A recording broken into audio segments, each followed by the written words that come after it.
जय हिंद दोस्तों, मेरा नाम है बहादुर लोधी और आप देखना शुरू कर चुके हैं फ्री एजुकेशन यूट्यूब चैनल। दोस्तों आज के इस वीडियो में हम करंट अफेयर्स के लास्ट 6 मंथ के मोस्ट इंपोर्टेंट क्वेश्चन को डिस्कस करेंगे। और दोस्तों हमेशा की तरह सभी क्वेश्चन को हम बिल्कुल डिटेल में विथ एक्स्ट्रा फैक्ट के साथ में डिस्कस करेंगे। तो चलिए दोस्तों बिना किसी देरी के शुरुआत कर लेते हैं नंबर फर्स्ट क्वेश्चन से। और पहला हमारा क्वेश्चन है, भारत की नई राष्ट्रपति द्रौपदी मुर्मू किस आदिवासी समुदाय की हैं। देखिए दोस्तों ये तो सभी को पता होगा कि भारत की नई राष्ट्रपति द्रौपदी मुर्मू बन गई हैं, ठीक है। तो एग्जामिनर यदि क्वेश्चन को घुमाकर पूछे या फिर क्वेश्चन को कठिन करना चाहे तो इसी प्रकार के क्वेश्चन पूछ लेता है। तो जो द्रौपदी मुर्मू हैं ये संथाल आदिवासी समुदाय से हैं, ठीक है। ये तो इनके आदिवासी समुदाय का नाम पूछ लिया था। कुछ भी क्वेश्चन आपके एग्जाम में बन सकता है, तो सभी इंपॉर्टेंट फैक्टों को हम डिस्कस कर लेते हैं। इनकी जाति कौन सी है? अनुसूचित जनजाति। और आदिवासी समुदाय कौन सा है? संथाल। इनके पिता का नाम क्या है? विरंजी नारायण टूडो। और इनकी माता का नाम क्या है? किनगो टूडो। इनके पति का नाम जो है ये श्याम चरण टूडो था और इनका निधन हो गया है, ठीक है। बेटी का नाम क्या है? इतिश्री मुर्मू। और इन्होंने भारतीय जनता पार्टी जो है ये कब ज्वाइन करी थी? तो इन्होंने 1997 में भारतीय जनता पार्टी ज्वाइन करी थी। ओके, नेक्स्ट वन की हम बात करेंगे।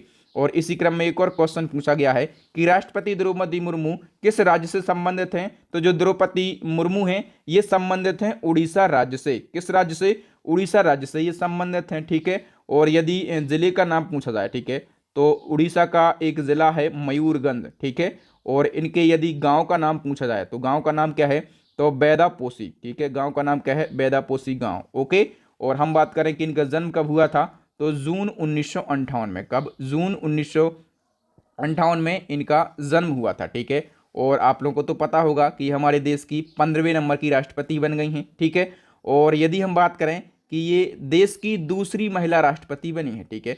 क्योंकि जो प्रतिभा देवी पाटिल थी ये देश की पहली महिला राष्ट्रपति थी और इनके बाद में दूसरी महिला राष्ट्रपति जो हैं ये द्रौपदी मुर्मू बन गई हैं। अच्छा, यदि आपसे पूछा जाए कि ये कौन से नंबर की आदिवासी महिला राष्ट्रपति बनी है, तो ये पहले नंबर की आदिवासी महिला राष्ट्रपति बनी है, ठीक है। आदिवासी महिला राष्ट्रपति कौन से नंबर की बनी है? तो ये पहले नंबर की बनी है। तो ये 3 फैक्ट जो हैं ये भी आपको जरूर याद रखना है, ओके। नेक्स्ट क्वेश्चन है, किस भारतीय संस्थान ने मानव हस्तक्षेप के बिना सेप्टिक टैंक को साफ करने के लिए होमोसेप नामक एक रोबोट विकसित कर लिया है? दोस्तों आप लोग फोटो में देख पा रहे होंगे, सेप्टिक टैंक है। इसको इंसान साफ करते हैं जो सफाई कर्मी होते हैं। और इन टैंकों में जहरीले पदार्थ होते हैं, कई जहरीली गैसें होती हैं। इनके कारण ये जो सफाई कर्मी हैं, ठीक है, ये बीमार हो जाते हैं और कई बार इनकी मृत्यु भी हो जाती है, ठीक है। तो आईआईटी मद्रास ने क्या किया है कि इनको साफ करने के लिए एक रोबोट विकसित कर लिया है, ठीक है। तो इसमें मानव का हस्तक्षेप नहीं होगा और ये जो सेप्टिक टैंक हैं ये साफ भी हो जाएंगे, ठीक है। तो ये बहुत ही अच्छा काम किया है आईआईटी मद्रास ने। दोस्तों वीडियो में आगे बढ़ने से पहले आप लोगों के लिए गुड न्यूज़ है कि हमारी करंट अफेयर्स की अपडेट ई बुक लॉन्च हो गई है जनवरी 2022 से और आज तक की अपडेट ई बुक है। तो यदि आप चाहते हैं करंट अफेयर्स पर अपनी पकड़ मजबूत बनाना, आप चाहते हैं पूरे साल का करंट अफेयर्स बिल्कुल डिटेल में और आसान भाषा में पढ़ना, सारे के सारे टॉपिक, वो टॉपिक जहां से क्वेश्चन एग्जाम में पूछे जाते हैं और इन टॉपिक के अलावा वो क्वेश्चन जो कि आपके एग्जाम में आएंगे या फिर आने की ज़्यादा संभावना है, तो पूरा का पूरा 2022 का करंट अफेयर्स पढ़ना है तो आप हमारी पहली वाली ई बुक बाय कर लें। और पिछले 2 सालों का यदि आपको करंट अफेयर्स पढ़ना है तो हमारी दूसरी वाली ई बुक को आप बाय कर लें। और यदि आप एक बार ई बुक को बाय करके पढ़ाई करेंगे तो आप भी कहेंगे वाह सर क्या आपने मेहनत करी है। पूरे यूट्यूब पर और अब तक की सबसे बेस्ट ई बुक है हमारी। तो मैं आपको यही कहूँगा कि एक बार ई बुक बाय करें और फीडबैक देने के लिए आप खुद आएंगे और कहेंगे वाह सर क्या ई बुक आपने बनाई है। चलिए नेक्स्ट वन की हम बात करें और नंबर 4 हमारा क्वेश्चन है, भारत के नए उपराष्ट्रपति जगदीप धनखड़ बने हैं, सभी को पता भी होगा। तो ये कौन से नंबर के उपराष्ट्रपति बने हैं? ये 14वें नंबर के उपराष्ट्रपति बने हैं। और आपको ये भी पता होगा कि जो 13वें नंबर के उपराष्ट्रपति थे उनका नाम क्या था? एम वेंकैया नायडू, ठीक है, एम वेंकैया नायडू। और यदि हम बात करें कि 14वें बन गए हैं जगदीप धनखड़, तो इन्होंने किस नेता को हराया है? तो जो विपक्ष की कांग्रेस नेता थी, एक महिला नेता हैं, ठीक है, मार्गरेट अल्बा, ठीक है, इन्होंने मार्गरेट अल्बा को चुनाव में हराकर उपराष्ट्रपति का चुनाव जीत लिया है, ठीक है। तो ये भी आपको जरूर याद रखना है, कई बार ये भी क्वेश्चन बन जाते हैं कि इन्होंने विपक्ष के किस नेता को हराया है, उनका नाम बताइए। नेक्स्ट क्वेश्चन है, फर्डिनेंड मार्कोस जूनियर किस देश के नए राष्ट्रपति बन गए हैं? दोस्तों फर्डिनेंड मार्कोस जूनियर जो हैं ये फिलीपींस के राष्ट्रपति बन गए हैं। आप लोग फोटो भी इनका देख पा रहे होंगे। फिलीपींस एशिया महाद्वीप में स्थित है। इसकी राजधानी मनीला है। करेंसी क्या है? तो फिलीपीनी पेसो यहाँ की करेंसी है। ओके, नेक्स्ट वन की हम बात करें और नेक्स्ट हमारा क्वेश्चन है लाडली लक्ष्मी योजना 2.0 को किस राज्य की सरकार ने शुरू किया है? दोस्तों लाडली लक्ष्मी योजना 2.0 और ये योजना जो है ये मध्य प्रदेश सरकार ने शुरू करी है। ठीक है, तो मध्य प्रदेश के सीएम शिवराज सिंह चौहान ने महिलाओं को बेहतर शिक्षा और स्वास्थ्य प्रदान करने के लिए लाडली लक्ष्मी योजना 2.0 को लॉन्च किया है। इस योजना के तहत में 12वीं के बाद कॉलेज जाने वाली लड़कियों को 25,000 रुपये प्रदान किए जाएंगे और मेडिकल, आईआईटी और आईआईएम जैसे संस्थानों में दाखिला लेने पर सरकार के द्वारा इनकी पूरी फीस दी जाएगी। ठीक है, याद रखना। नेक्स्ट हमारा क्वेश्चन है सर एम विश्वेश्वरैया नाम से भारत का पहला केंद्रीकृत वातानुकूलित यानी कि एसी रेल टर्मिनल कहां पर बनाया गया है? दोस्तों सर एम विश्वेश्वरैया के नाम पर भारत का पहला एसी रेल टर्मिनल जो है ये बनाया गया है कर्नाटक के बेंगलुरु में। तो इस क्वेश्चन का वी ऑप्शन सही हो जाएगा। नेक्स्ट क्वेश्चन क्या है? सेना खेल संस्थान जो कि पुणे में स्थित है, इसका नया नाम किसके नाम पर रखा गया है? दोस्तों पुणे का जो सेना खेल संस्थान है इसका नाम जो है ये नीरज चोपड़ा के नाम पर रखा गया है। नेक्स्ट वन की हम बात करें तो सिक्किम के जवाहरलाल नेहरू रोड का नाम किसके नाम पर रखा गया? दोस्तों सिक्किम का जवाहरलाल नेहरू रोड इसका नाम जो है ये रखा गया है नरेंद्र मोदी मार्ग। तो इस क्वेश्चन का डी ऑप्शन सही हो जाएगा। नेक्स्ट हमारा क्वेश्चन है हिसार हवाई अड्डा जो कि हरियाणा में स्थित है, इसका नया नाम क्या कर दिया गया है? दोस्तों इसका नया नाम जो है ये महाराजा अग्रसेन हवाई अड्डा कर दिया गया है। ओके, नेक्स्ट वन की हम बात करें तो अखिल भारतीय फुटबॉल महासंघ के नए अध्यक्ष कौन बन गए हैं? दोस्तों अखिल भारतीय फुटबॉल महासंघ और इसके जो न्यू चेयरमैन हैं ये कल्याण चौबे बन गए हैं। अब दोस्तों जो अखिल भारतीय फुटबॉल महासंघ है इसको शॉर्ट में क्या कहा जाता है?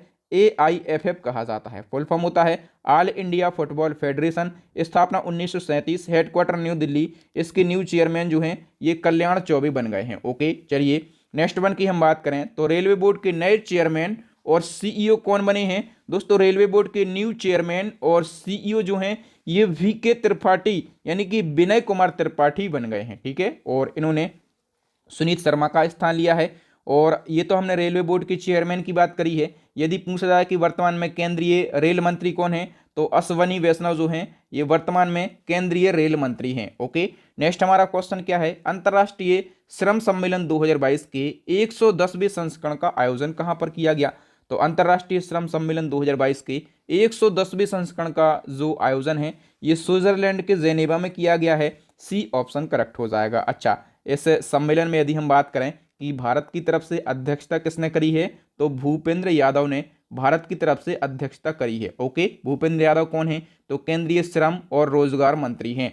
नेक्स्ट हमारा क्वेश्चन क्या है? फिक्की के नए अध्यक्ष कौन बन गए हैं? दोस्तों फिक्की के जो न्यू चेयरमैन हैं ये संजीव मेहता बन गए हैं। ठीक है, और यदि हम बात करें किसको रिप्लेस करके ये बने हैं तो उदय शंकर को रिप्लेस करके बने हैं। इसी क्रम में एक और क्वेश्चन बनेगा फिक्की के नए महानिदेशक कौन बने हैं? अभी हमने चेयरमैन की बात करी थी, अब हम डीजी की बात कर रहे हैं।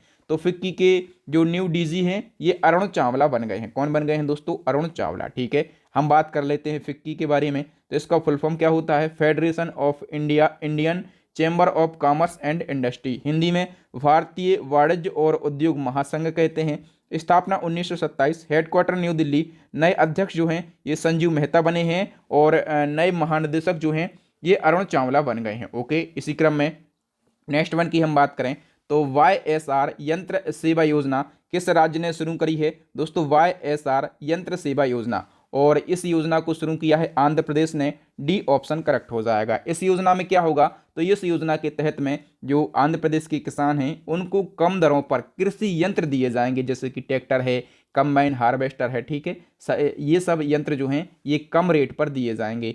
नेक्स्ट वन की हम बात करें तो भारत का एकमात्र राज्य कौन सा है जहां की राज्य सरकार वृक्षों को पेंशन प्रदान करती है? तो एकमात्र राज्य भारत का जहां पर वृक्षों को पेंशन दी जाती है हरियाणा राज्य है। सी ऑप्शन करेक्ट हो जाएगा।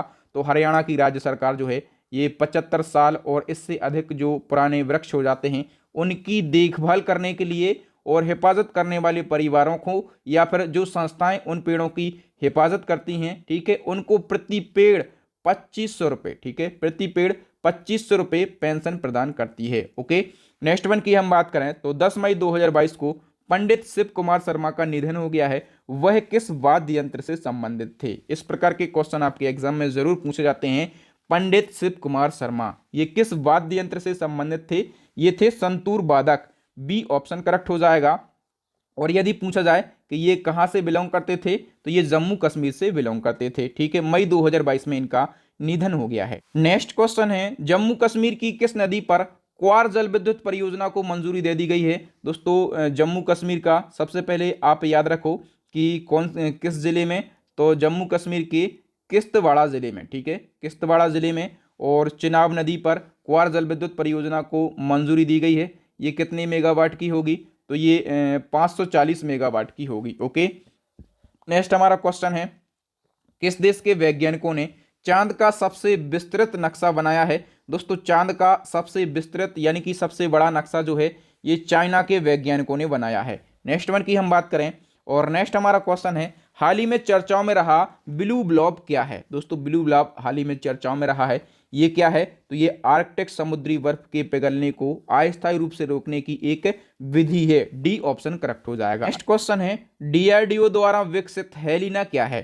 तो दोस्तों हेलिना जो है ये एंटी टैंक गाइडेड मिसाइल है, ठीक है। और इसको किसके द्वारा डेवलप किया गया है? तो डीआरडीओ के द्वारा इसको डेवलप किया गया है। नेक्स्ट हमारा क्वेश्चन है, भांग की खेती को उगाने और बेचने की कानूनी मान्यता देने वाला एशिया का पहला देश कौन सा बन गया है?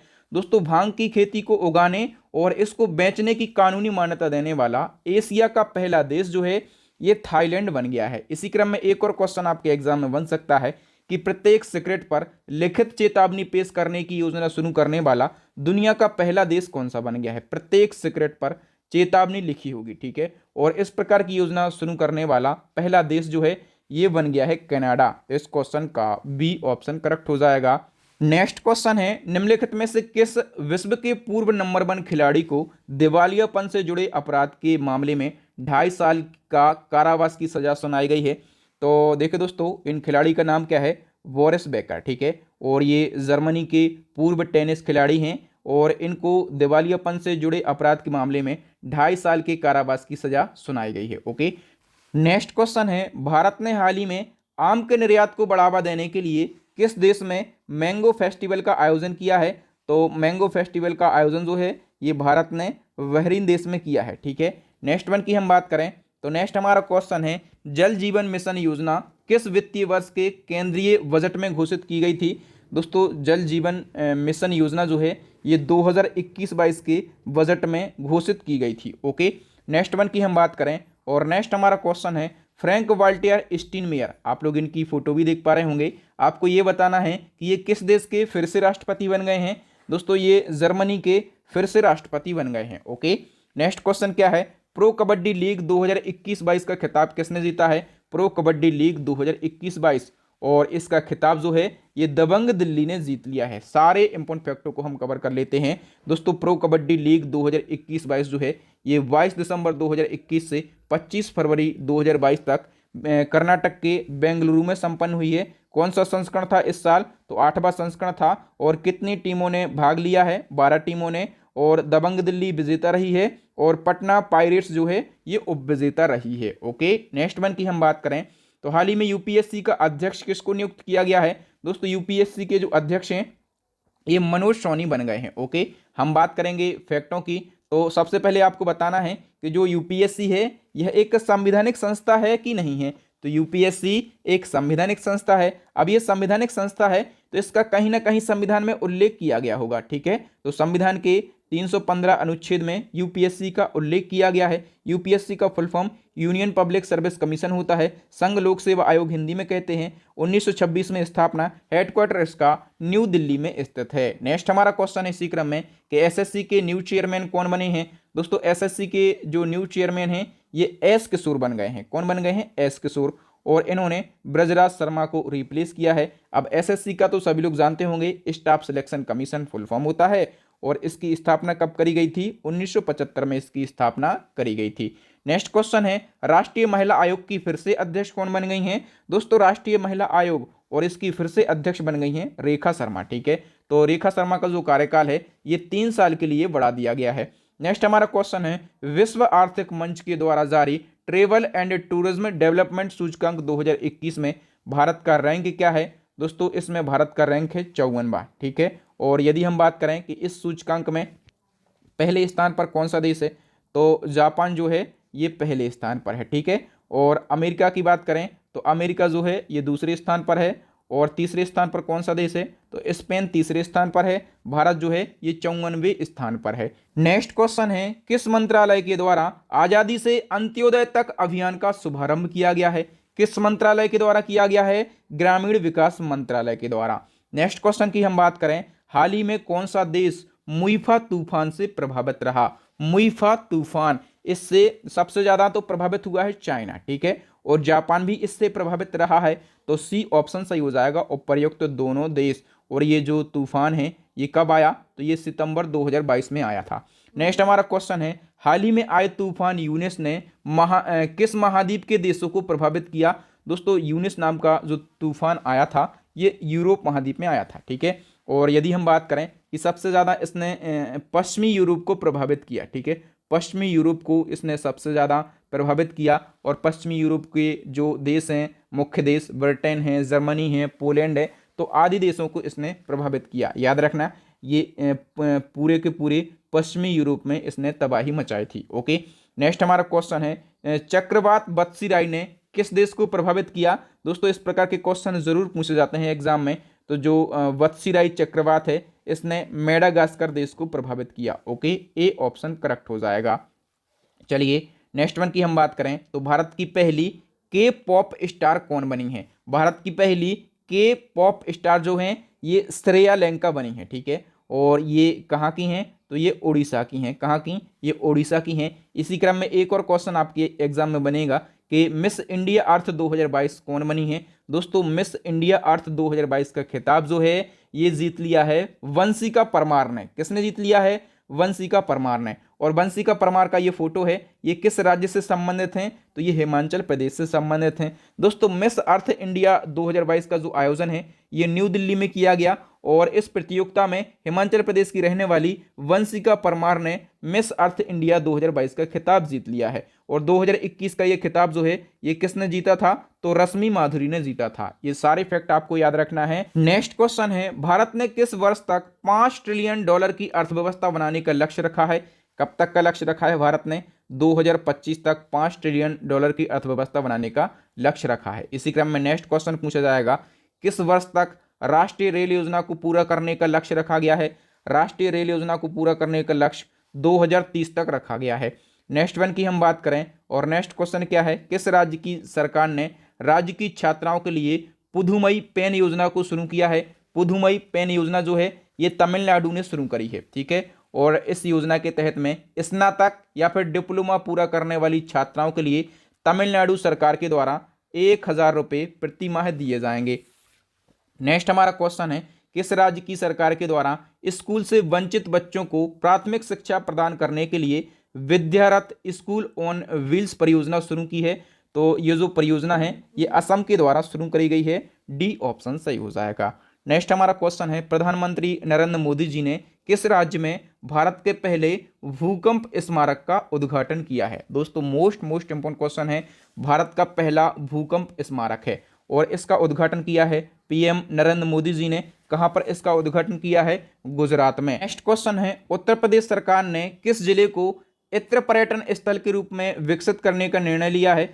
तो उत्तर प्रदेश जो है ये कन्नौज को इत्र पर्यटन स्थल के रूप में डेवलप करेगा। ओके, नेक्स्ट वन की हम बात करें तो अंतर्राष्ट्रीय मध्यस्थता केंद्र जो कि नई दिल्ली में है इसका नाम बदलकर क्या रखा गया है? दोस्तों अंतर्राष्ट्रीय मध्यस्थता केंद्र का नाम बदलकर इंडिया इंटरनेशनल आर्बिट्रेशन सेंटर रखा गया है। सी ऑप्शन करेक्ट हो जाएगा। ये कहां पर स्थित है? न्यू दिल्ली के अंदर। नेक्स्ट क्वेश्चन है, हाल ही में नीति आयोग के द्वारा किस जिले को सर्वश्रेष्ठ आकांक्षी जिला घोषित किया गया है? दोस्तों नीति आयोग के द्वारा उत्तराखंड के हरिद्वार जिले को सर्वश्रेष्ठ आकांक्षी जिला घोषित किया गया है। नेक्स्ट हमारा क्वेश्चन है, किस वर्ष तक हाइड्रोफ्लोरोकार्बन के उपयोग को 80% तक कम करने का लक्ष्य रखा गया है? दोस्तों हाइड्रोफ्लोरोकार्बन के उपयोग को 80% तक कम करने का लक्ष्य जो है ये 2047 तक रखा गया है। नेक्स्ट क्वेश्चन है, सुमित अंतिल ने Indian open para athletics championship 2022 में जेवलिन थ्रो यानी कि भाला फेंकने का कितने मीटर का नया वर्ल्ड रिकॉर्ड बनाया है। दोस्तों सुमित अंतिल ने वर्ल्ड रिकॉर्ड बनाया है कितने मीटर का, तो 68.62 मीटर का। बी ऑप्शन करेक्ट हो जाएगा। हम सारे इंपॉर्टेंट फैक्टों को कवर कर लेते हैं। तो Indian open para athletics championship 2022 का आयोजन 18 से 19 अगस्त के बीच में और कहां पर किया गया है, बेंगलुरु में। और सुमित अंतिल ने इस प्रतियोगिता में जेवलिन थ्रो में 68.62 मीटर का एक नया वर्ल्ड रिकॉर्ड बनाकर गोल्ड मेडल जीता है। ठीक है, याद रखना है दोस्त कि जो सुमित अंतिल हैं इनका ये जो वर्ल्ड रिकॉर्ड है ये पैरा एथलेटिक्स का है। ठीक है, और सामान्य गेम्स में नीरज चोपड़ा का नेशनल रिकॉर्ड है 89.94 मीटर का। ठीक है, लेकिन सामान्य गेम्स में। और सुमित अंतिल की बात करें तो ये कहाँ के रहने वाले हैं, ये हरियाणा के सोनीपत के रहने वाले हैं। ओके, इसी क्रम में एक और क्वेश्चन आपके एग्जाम में पूछा जाएगा कि योगेश कथुनिया ने Indian open para athletics championship 2022 में और डिस्कस थ्रो यानी कि चक्का फेंक में कितने मीटर का नया वर्ल्ड रिकॉर्ड बनाया है। तो चक्का फेंक आप लोग फोटो में भी देख पा रहे होंगे और योगेश कथुनिया ने चक्का फेंक में 48.34 मीटर का, कितना, 48.34 मीटर का नया वर्ल्ड रिकॉर्ड बनाया है। हम पहले ही आपको बता चुके हैं कि इस चैंपियनशिप का आयोजन अगस्त 2022 में और बेंगलुरु में किया गया। ठीक है, और इसमें योगेश कथुनिया ने और डिस्कस थ्रो यानी कि चक्का फेंक में 48.34 मीटर का नया वर्ल्ड रिकॉर्ड बनाकर सिल्वर मेडल जीता है। ठीक है, और योगेश कथुनिया हरियाणा के बहादुरगढ़ जिले के रहने वाले हैं। ठीक है, तो ये सारी बातें आपको याद रखना है। दोस्तों यहाँ पर हमने 50 क्वेश्चन को डिस्कस किया और सभी क्वेश्चन को बिल्कुल डिटेल में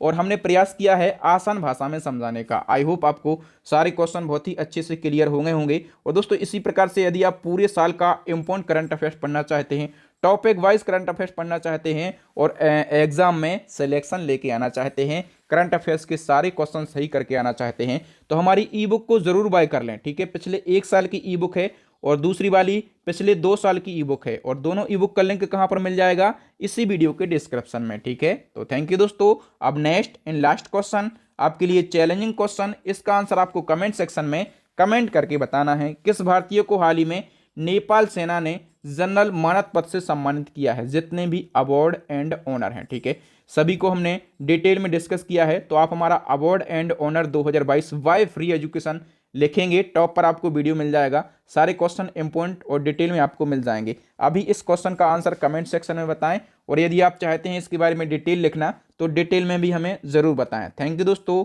वीडियो देखने के लिए बहुत बहुत धन्यवाद। वीडियो आपको कैसा लगा फीडबैक के माध्यम से हमें जरूर बताएं। अच्छा लगा हो वीडियो तो वीडियो को लाइक करें, भाई बहनों के साथ में, दोस्तों के साथ में व्हाट्सअप टेलीग्राम पर स्टडी से रिलेटेड जितने भी ग्रुप हों सभी ग्रुपों में इस वीडियो को शेयर जरूर करें ताकि जो अन्य आपके भाई बहन हैं वो भी इस वीडियो का फायदा उठा सकें। न्यू स्टूडेंटों से यही कहूंगा कि हमारे चैनल को सब्सक्राइब करके बेल आइकन जरूर दबा लें ताकि आपको टाइम टू टाइम और सबसे पहले नोटिफिकेशन मिलता रहे। इसी प्रकार के इंपॉर्टेंट वीडियो देखने के लिए हमारी प्लेलिस्ट को जरूर विजिट करें। प्लेलिस्ट की लिंक मिल जाएगी आई बटन में या फिर नीचे डिस्क्रिप्शन में या फिर अभी आपको स्क्रीन के ऊपर 3 वेरी यूजफुल वीडियो दिख रहे होंगे। ठीक है, यहाँ पर 3 वीडियो आपको दिख रहे होंगे, इन वीडियोस को जरूर देख लें। थैंक यू दोस्तों, राम राम दुआ सलाम, मिलते हैं नेक्स्ट वीडियो में। तब तक आप अपनी स्टडी में व्यस्त रहेंगे, मस्त रहेंगे, माता पिता भाई बहन का खूब ख्याल रखेंगे। जय हिंद, वंदे मातरम।